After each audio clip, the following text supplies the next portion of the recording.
राहुल एक रात ट्रेन से सफर कर रहा था। उसने सोचा कि ट्रेन में नींद लेना आसान होगा क्योंकि वह बहुत थका हुआ था। जब उसने अपना कोच देखा, तो उसे पता चला कि यह बिल्कुल खाली था। उसने अपना बैग सीट पर रखा और खिड़की के पास बैठ गया। बाहर घना अंधेरा छाया हुआ था और ट्रेन की धीमी गति से चलते हुए केवल ट्रेन के पहियों की आवाज सुनाई दे रही थी। थोड़ी देर बाद राहुल को महसूस हुआ कि कोई उसे घूर रहा है। उसने इधर उधर देखा, पर उसे कुछ दिखाई नहीं दिया। उसने सोचा कि शायद उसका भ्रम हो रहा है और उसने अपनी आंखें बंद कर ली।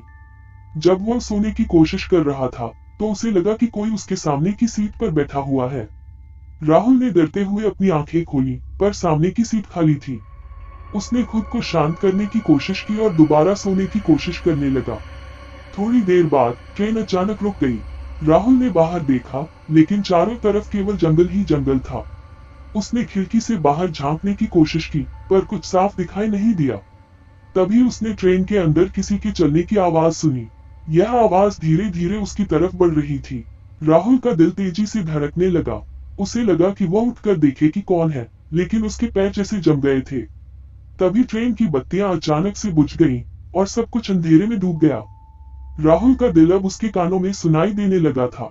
उसे महसूस हुआ कि कोई उसके बहुत करीब आ चुका है। अचानक से किसी ने उसके कंधे पर हाथ रखा।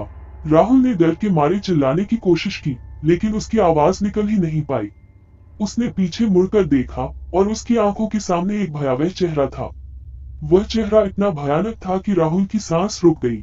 अगली सुबह जब ट्रेन अपने गंतव्य पर पहुंची, तो रेलवे कर्मचारी ने देखा कि कोच में एक यात्री बेसुध पड़ा है। उसका चेहरा सफेद हो चुका था और उसकी आंखें खुली हुई थी, जैसे उसने कुछ बहुत भयानक देखा हो। किसी को नहीं पता चला कि राहुल के साथ उस रात क्या हुआ था, लेकिन उस कोच में फिर कोई भी यात्रा करने की हिम्मत नहीं जुटा पाया।